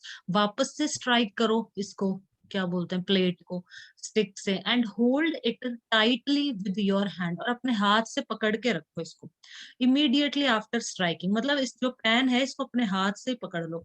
Do you still hear the sound, क्या आपको अभी भी साउंड सुनाई दे रही है? हाँ, सुनाई देगी। Touch the plate after it stop producing sound, अब ये साउंड प्रोड्यूस करना जब बंद कर देना तब इसको टच करके देखो, तब क्या वाइब्रेशन फील हो रहे हैं? नहीं, तब नहीं होंगे वाइब्रेशन फील। जब हम इसको मारेंगे, स्ट्राइक करेंगे, साउंड आएगी, उसी टाइम वाइब्रेशन फील होगी। सिर्फ कोई साउंड नहीं है तो कोई वाइब्रेशन भी नहीं, मतलब कोई वाइब्रेशन नहीं फील हो रहा है, मतलब साउंड भी नहीं प्रोड्यूस हो रही। मारने पे साउंड आई ना, टक कैसे आवाज आएगी, तो वाइब्रेशन भी, मतलब जहां पे साउंड है वहां पे वाइब्रेशन है, जहां पे साउंड नहीं है तो वहां पे वाइब्रेशन भी नहीं है। तो इन्होंने इसको कनेक्ट कर दिया कि जो साउंड है वो वाइब्रेशन की वजह से ही प्रोड्यूस होती है। ठीक है, नेक्स्ट एक्टिविटी है, इसके अंदर टेक अ रबर बैंड, एक ऐसा रबर बैंड ले लो, रबर ले लो एक इस तरह का, जो अपन नोट के चारों तरफ लगाते हैं। Put it around the longer side of a pencil box, pencil box का जो ये लॉन्गर साइड है ना, लंबे वाला साइड, ये तो छोटा साइड हो गया, ये लॉन्गर साइड है, तो लॉन्गर साइड पे इसको पूरे को पुट इट अराउंड मतलब चारों तरफ लगा दो। Insert two pencils between the box, box के बीच में दो पेंसिल्स को इंसर्ट करो, इंसर्ट करना मतलब डालना। And the stretched rubber, stretched का मतलब होता है,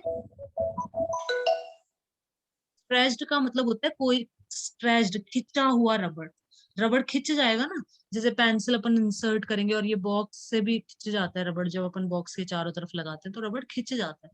तो insert two pencils between the box, box के बीच में दो पेंसिल, जैसे इसकी डायग्राम में दिखा रखा है इसी तरह से लगा दो। And stretch and the stretched rubber, rubber और बॉक्स के बीच में, स्ट्रेच्ड मतलब खिंचा हुआ ये जो रबड़ है, इसके और बॉक्स के बीच में, दोनों के बीच में पेंसिल को रख दो, जैसे कि डायग्राम में दिखा रखा है। Now pluck the rubber band somewhere in the middle, pluck करना मतलब उसको एक तरह से पकड़ना, उसको प्लक करना, उठाना। चलो, प्लक का, फ्लावर को प्लक करना तो तोड़ना होता है, प्लक द फ्लावर। ऐसे झटके से ऐसे खींच के ऐसे हाँ छोड़ना। हाँ, खींच के छोड़ देना तो वाइब्रेशन अपन को फील होता है फिर, और साउंड भी आती है। प्लक, इसमें देखो प्लक का फटा मीनिंग बता दीजिए सारे। टू रिमूव और take something somebody from a place, pluck मतलब फ्लावर को तोड़ लेना, उसके लिए हम प्लक का यूज करते हैं। कहीं से कोई वस्तु हटाना या छीन लेना। He plucked the letter from my hand, मृत पक्षी के पंख नोचना। To pull the feathers, pluck मतलब वही तोड़ लेना, out of a dead bird. ये रहा देखो, तार वाले वाज पर उंगलियां चलाकर उसे बजाना, ये है अपने वाला।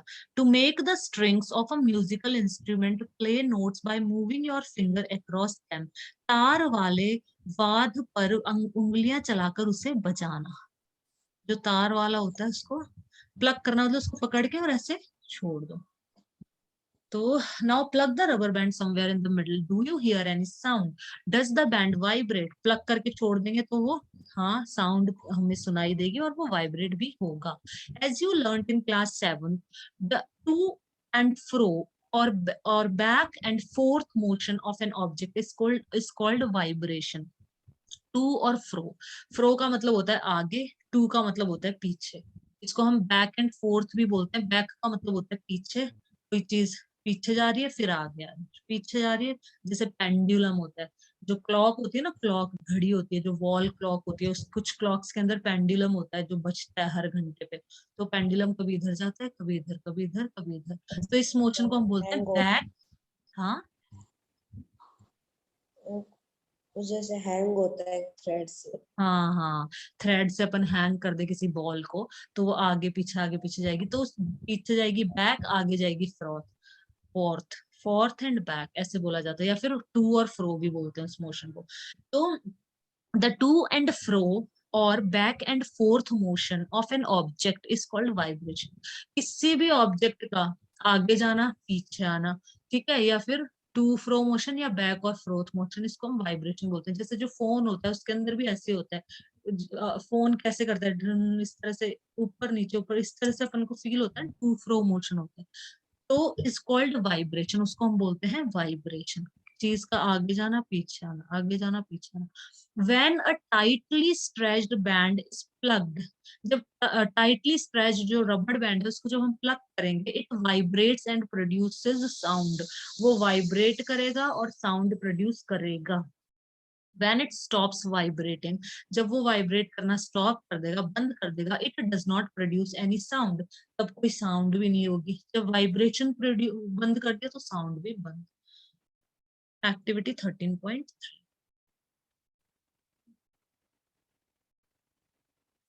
टेक अ मेटल डिश, एक जैसे नीचे दिखा रखी है ये मेटल की डिश ले ली, vibrating dish producing wave in water. ये मतलब अपन ने एक थाली ले ली एक तरह से, एक मेटल की डिश ले लो, pour water in it, water उसके अंदर पोर करो, डालो, strike it at its edge, edge मतलब जो इसके किनारे हैं, जो इसके एज हैं, जो किनारा, यहाँ पे इसको स्ट्राइक करो, मतलब इसको हिट करो, मारो इसको चम्मच से विद अ स्पून। फिगर 13.4 में शो कर रखा है ऐसे वैसे ही। Do you hear a sound, क्या आपको कोई साउंड सुनाई दे रही है? हाँ सुनाई देगी।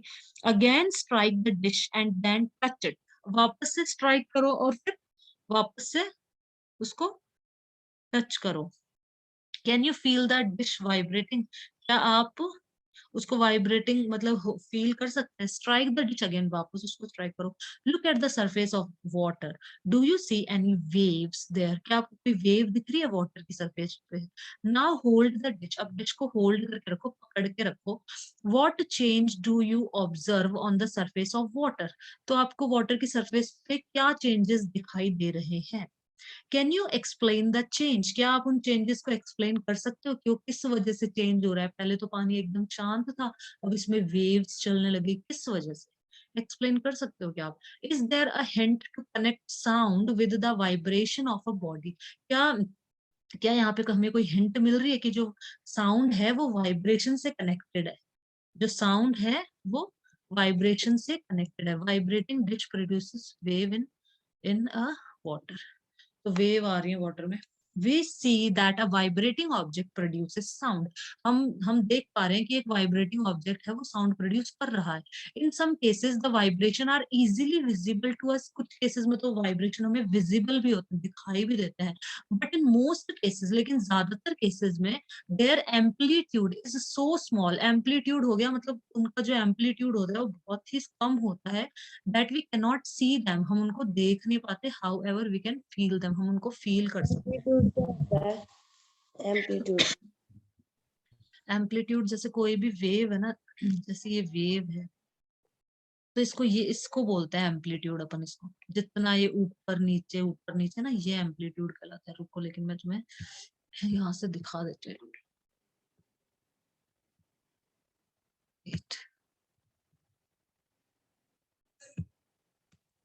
एम्पलीट्यूड और फ्रीक्वेंसी दोनों चीज में समझाऊंगी, अंदर दोनों चीज आएंगे। एम्पलीट्यूड देखो, the greatest distance of that a wave, especially a sound और radio wave, moves up and down.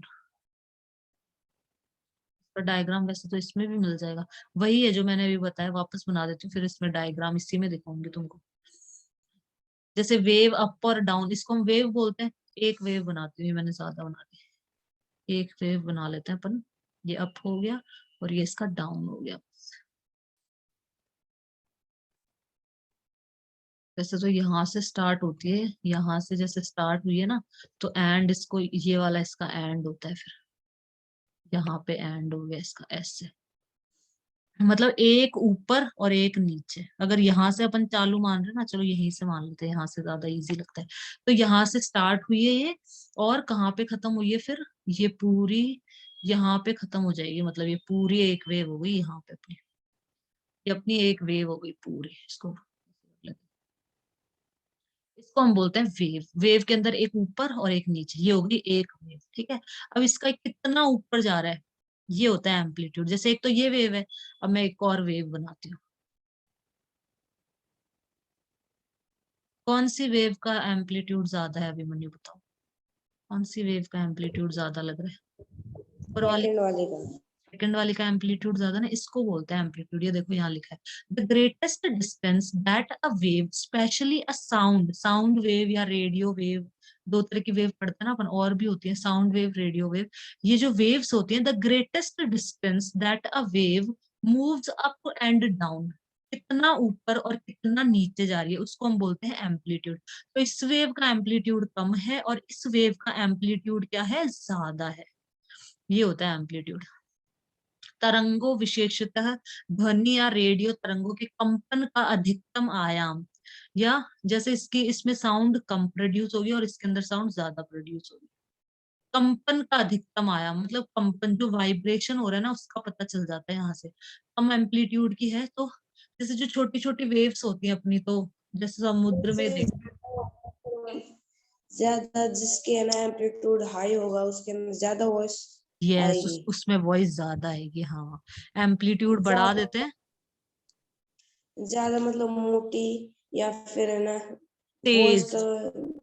तेज आएगी, ज्यादा तेज आएगी आवाज। एक तो जैसे, जैसे मैं तुम्हें एग्जांपल दे देती हूँ। जैसे अपन नॉर्मल पानी होता है तो उसके अंदर जो लहरें, जो वेव्स होती हैं, वो चलती है नॉर्मल, थोड़े से पानी में जो वेव्स चलती हैं, तो उनकी बहुत ही धीरे आवाज आती है। और एक समुद्र होता है, उसमें कितनी बड़ी बड़ी वेव्स होती है कितनी, तो उनकी कितनी तेज आवाज आती है, नहीं आती समुद्र में पानी की, कितनी तेज आवाज आती है वेव्स की।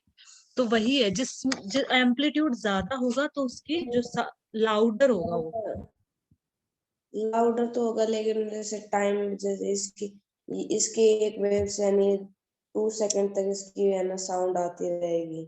हाँ हाँ हाँ, राइट राइट, वो भी होगा, टाइम भी होगा इसके अंदर। सही कह रहे हो, टाइम का भी होता है इसमें कि वो ज्यादा देर तक आएगी, क्योंकि उसकी जो लेंथ है वेव की लेंथ है, उसके हिसाब से आएगी साउंड उतनी।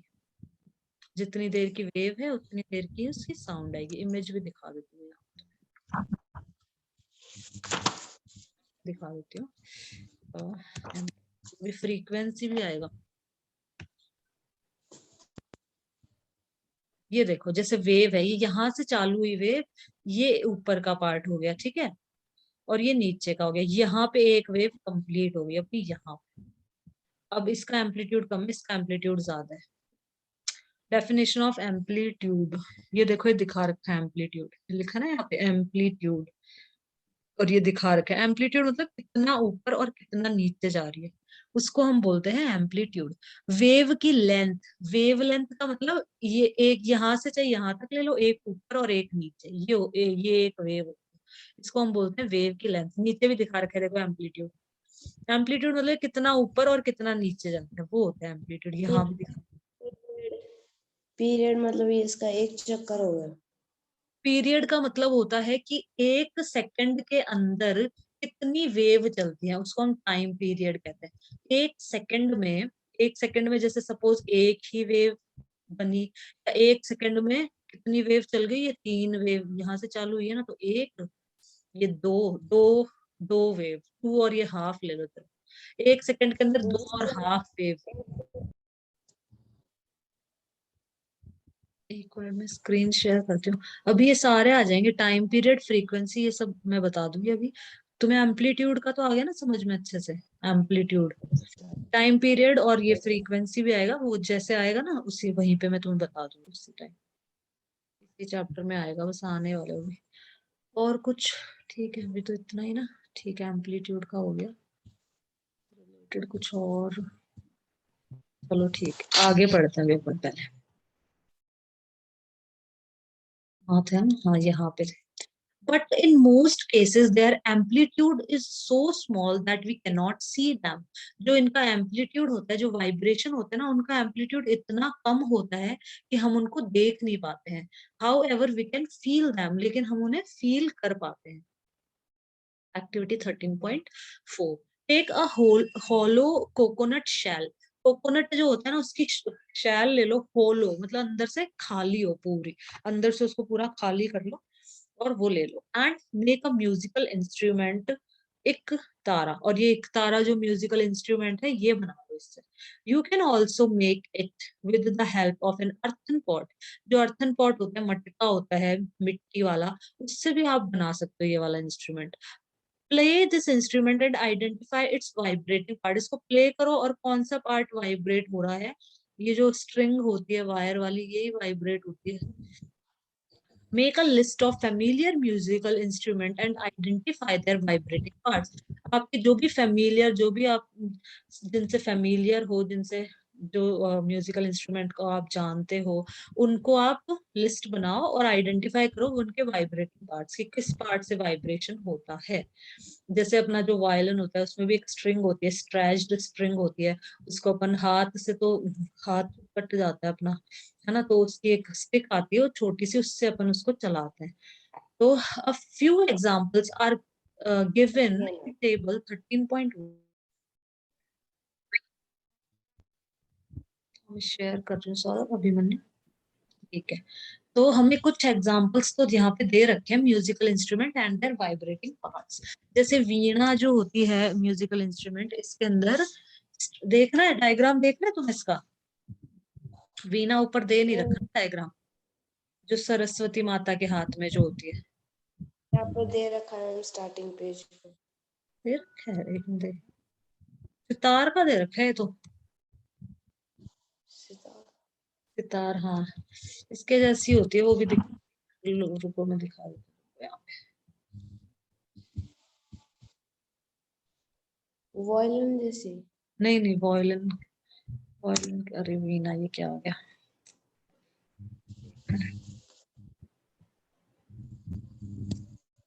नाम लड़की का नाम, म्यूजिकल इंस्ट्रूमेंट ऐसी सरस्वती माता के हाथ में होती है ना. Yes ma'am. ये तो सेम वैसी है. हाँ, सेम उसके जैसी है, सितार के जैसी है, सेम एक जैसी होती है ज्यादातर इंस्ट्रूमेंट. तो the south Indian Veena design used in Carnatic classical music is a lewd. It is a long necked pear shaped lute, but instead of the lower ground of North Indian design it has pear shaped wooden piece. देखो अपन match कर लेते हैं, पर अपनी वाली वो सितार से कर देख लेते हैं क्या डिफरेंस है दोनों में. एक जैसी लगती है दोनों.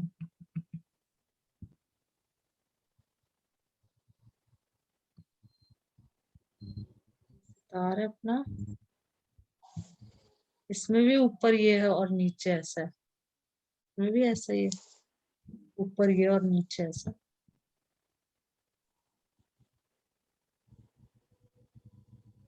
रुको, इमेजेस पे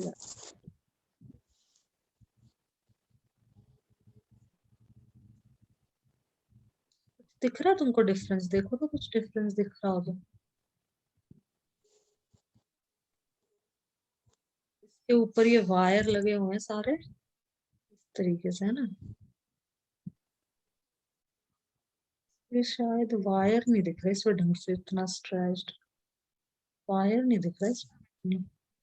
देखो इस वाली वीणा पे वायर नहीं है, यस मैम. है ना, इसमें वायर नहीं दिख रहा है वीणा में. इसमें वायर नहीं है, देखो जो वीणा है इसके अंदर वायर नहीं है शायद इसमें.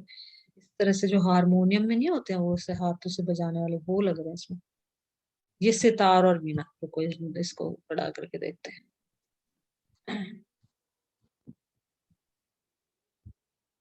चलो ठीक, छोड़ो. ठीक है, ये ऐसे होते हैं, देख लिया आपने, है ना. पर नहीं होगा, पता नहीं, इसमें टाइम लगेगा. ठीक है, ये वीणा है, ये सितार है. वीणा जो अपनी सरस्वती जो माता लेके बैठती हैं उसको वीणा बोलते हैं. ठीक है, आगे बढ़ते हैं. कहाँ तो जो वीणा है इसमें स्ट्रेच्ड स्ट्रिंग, इसमें भी होती है स्ट्रेच्ड स्ट्रिंग। तबला है इसमें स्ट्रेच्ड मेम्ब्रेन, तबला के ऊपर की जो मेम्ब्रेन होती है ना ये स्ट्रेच्ड एकदम खिंची हुई होती है, ये जो ऊपर की जो मेम्ब्रेन होती है ये खिंची हुई होती है, एकदम स्ट्रेच्ड मेम्ब्रेन होती है।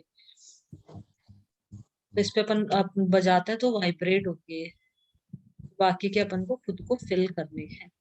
Many of you might have seen the मंजीरा कैम्बल्स, कैम्बल्स बोलते हैं इनको।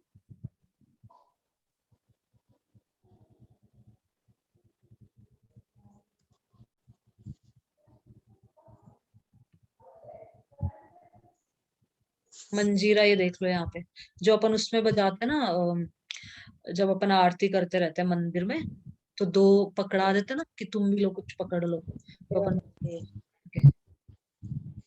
इनको मंजीरा बोलते हैं और इनको इंग्लिश में बोलते हैं सिम, इंग्लिश में हम इनको बोलते हैं सिंबल।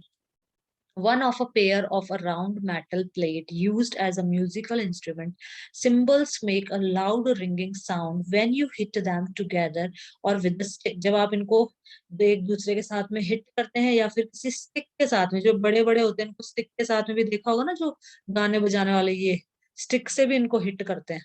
देखो ये यहाँ पे ये रही। वो ड्रम वो आते हैं ना, रॉक स्टार्स। हाँ, जो रॉक स्टार्स आते हैं वो लोग करते हैं ना, बजाते रहते हैं, एक एक ऐसे डंडी से मार देते हैं फिर कुछ और बजाते हैं इस तरीके से। ये देखिए ये रहा यहाँ पे, ये रहा, ये डंडी ले रखी है इसने। ठीक है, तो इसको स्टिक से भी हिट करते हैं या इसको एक दूसरे के साथ भी ऐसे हिट कर लिया जाता है, इनको हम सिंबल बोलते हैं। ठीक है, आगे चलते हैं।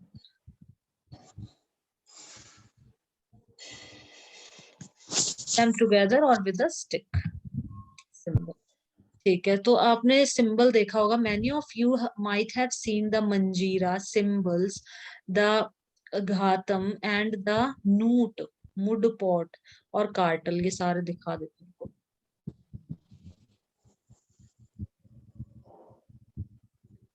ये अच्छे जी है।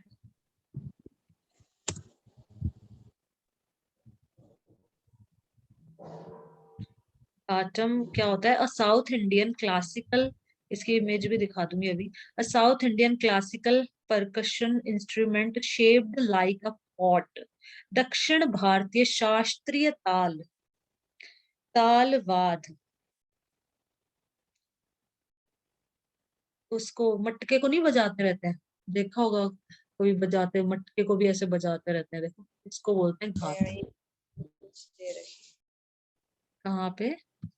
नीचे पिक्चर भी दे रखी है, हाँ इसमें भी देख लेते हैं अपन पिक्चर। अरे इसमें तो सिंबल की पिक्चर आएंगी एक मिनट। हातम बोलते हैं इसको अपन।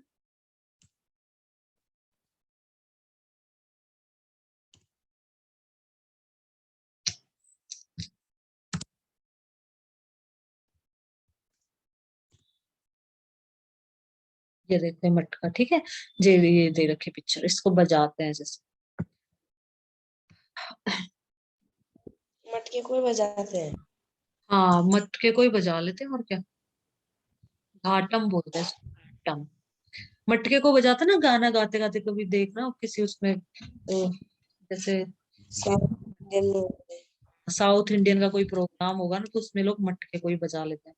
तो घातम मटका हो गया। मड पॉट्स भी तो वही हो गए, तो मड मतलब कीचड़ के पॉट, ठीक है पॉट।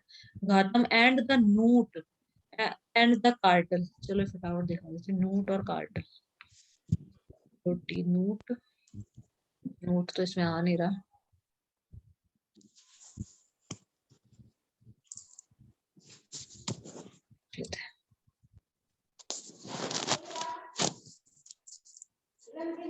म्यूजिकल साउंड,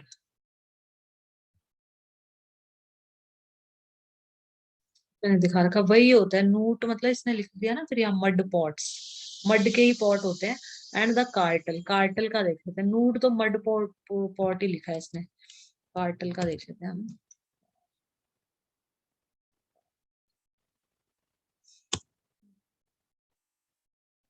ये वाले कार्टल होते हैं, इनका भी यूज करते हैं बजाने के लिए, झुनझुन के जैसे झुनझुने होते हैं ना बच्चों के लिए।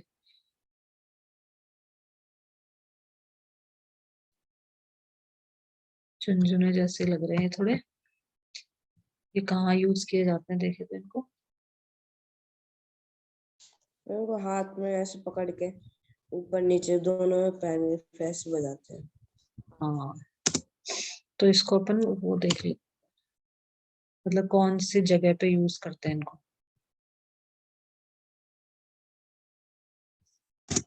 इन इंग्लिश ये पता नहीं ऐसे आ रहा है। तो कार्टल अपने देख लेना इमेजेस, ये इस तरह के होते हैं, ठीक है।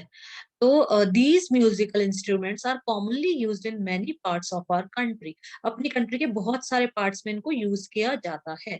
These instruments are simply beaten और स्ट्रक। इनको सिंपली बीट किया जाता है या फिर स्ट्रक मतलब स्ट्राइक की ही फॉर्म होती है। Strike, struck, struck. स्ट्राइक का मतलब हिट भी करना होता है, या कोई मेरे दिमाग में एक आइडिया स्ट्राइक किया है, मतलब मेरे दिमाग में एक आइडिया हिट किया है, आइडिया आया है, उसके लिए भी हम स्ट्राइक का यूज करते हैं। ये स्ट्रक स्ट्राइक की ही फॉर्म है, ठीक है। स्ट्राइक, स्ट्रक, स्ट्रक, ठीक है।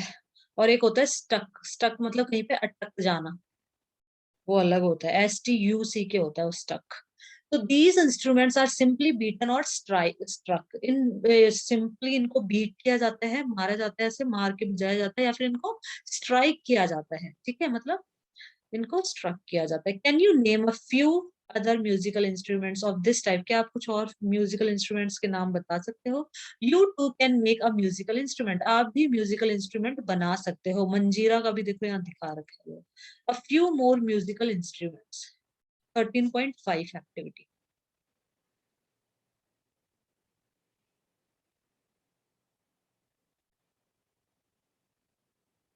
टेक 6 or 8 bowls और tumblers.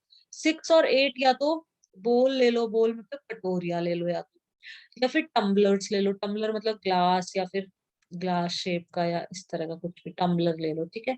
Fill them with water. और इस यहाँ पे इसने टम्बलर लिए हैं, ग्लासेस लिए हैं। Fill them with water up to different level. अलग अलग लेवल पे फिल करो। देखो एक को कम, एक में ज्यादा, एक में किसी में और ज्यादा, अलग अलग लेवल पे फिल कर दो इनको।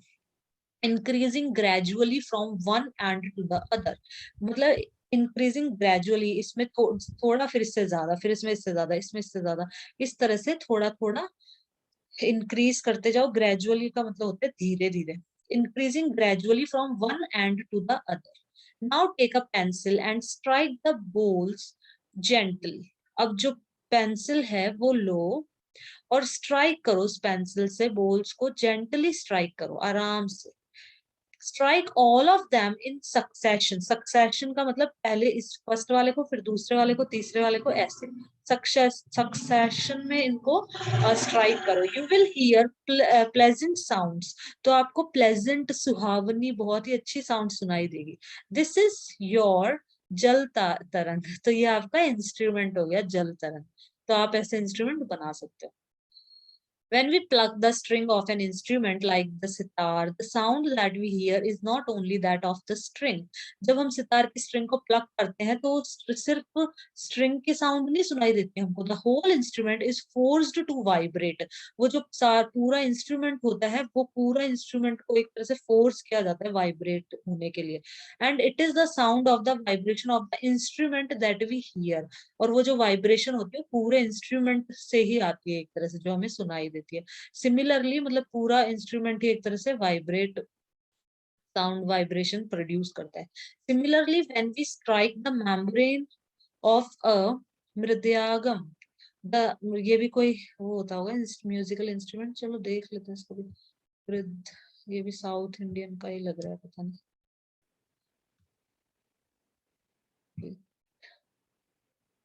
मृदंगम, मृदंगम,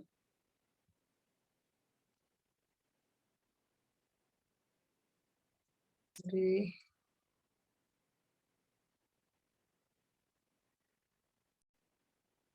मृदंगम, ठीक है।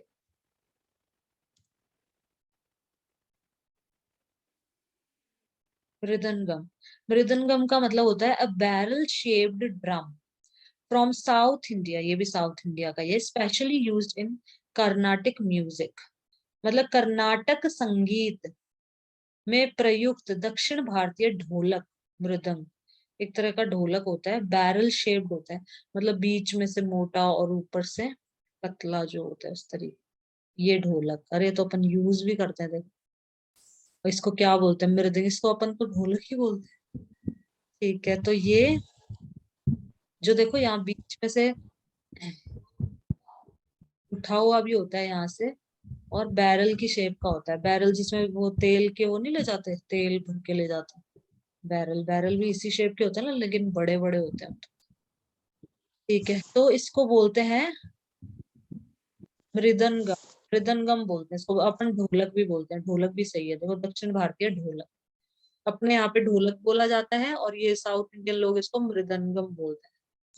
ठीक है, similarly when we strike the membrane of a mridangam, जब हम मृदंगम जो ढोलक है उसके मेम्ब्रेन्स को स्ट्राइक करते हैं दोनों तरफ से, राइट और लेफ्ट साइड से, the sound that we hear is not only that of the membrane but of the whole body of the instrument। जो हमें साउंड सुनाई देती है वो सिर्फ उस मेम्ब्रेन की साउंड नहीं होती है, but of the whole body of the instrument. Instrument की पूरी बॉडी से वो साउंड आती है एक तरह से, वो सिर्फ मेम्ब्रेन की साउंड नहीं होती है, सबकी मिलके आती है वो sound. When we speak, does any part of our body vibrate?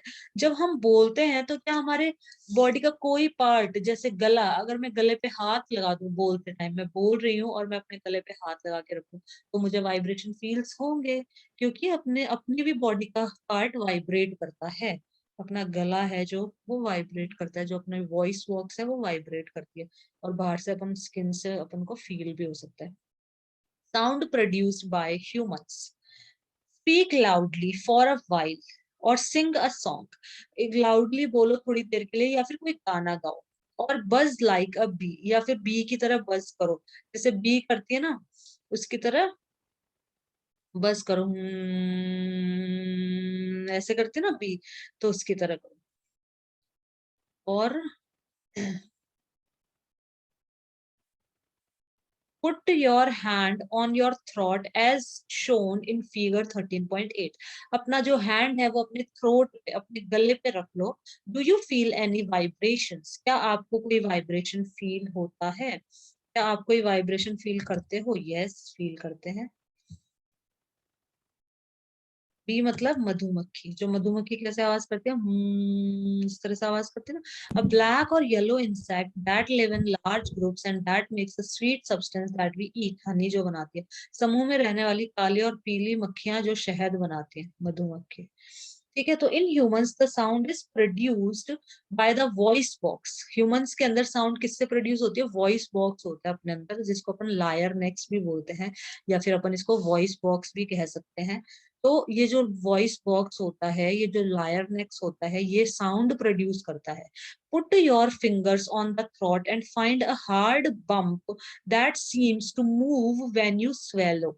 जब आप स्वेलो करते हो, निगलते हो कोई भी चीज को, और अपनी फिंगर्स को थ्रोट पे रख लो, गले पे रख लो, तो फाइंड हार्ड बम्प। यहाँ पे एक बम्प मतलब उठ जाता है, यहाँ पे एक उठाव सा। अपन जब जब अपन स्वेलो करते हैं, कोई भी चीज निकलते हैं, होता है ना, पंप वो बन जाता है एक। खुले के लिए भी यूज बम, जो जब अपने सर पे लग जाती है।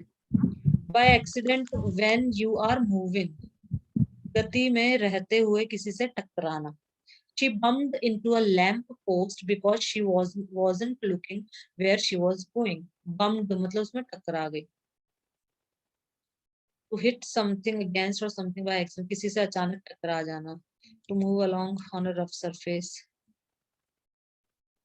ये देखो, अपनी चोट से बड़ा ना घूमड़ा, उसको भी बम बोलते हैं, है ना। कि you got a bump on your और ऑन योर हेड। जब अपन लग जाते तो फूल जाता है अपना सर, तो उसको भी हम बम्प बोलते हैं। पुट योर फिंगर्स, ठीक है ये सारा हो गया। This part of the body is known as the voice. इस पार्ट को हम क्या बोलते हैं? वॉइस बॉक्स बोलते हैं। It is at the upper end of the windpipe. जो अपना विंड पाइप है, इसके अपर एंड पे होता है, ऊपर की तरफ होता है। टू वोकल कोड्स, दो वोकल कोड्स होते हैं। ये देखो विंड पाइप के ऊपर होता है, वहां पे 2 वोकल कॉर्ड्स होती हैं are stretched across the voice box and और larynx in such a way that it leaves a narrow slit between them for the passage of air. तो क्या होता है, 2 वोकल कॉर्ड्स होती हैं are stretched across the voice box और larynx. तो इस तरह से वो स्ट्रेच्ड होती हैं कि बीच में सिर्फ हवा के लिए जगह रहती है। Are stretched across the voice box और larynx in such a way that it leaves a narrow slit, छोटी सी मतलब स्लिट छोड़ते हैं उसके लिए, एयर के लिए एक नैरो सी स्लिट होती है। वॉइस बॉक्स इन ह्यूमन ये दिखा रखी है, इस तरह की होती है अपने अंदर। When the lungs force air through, एक मिनट रुको, कितना है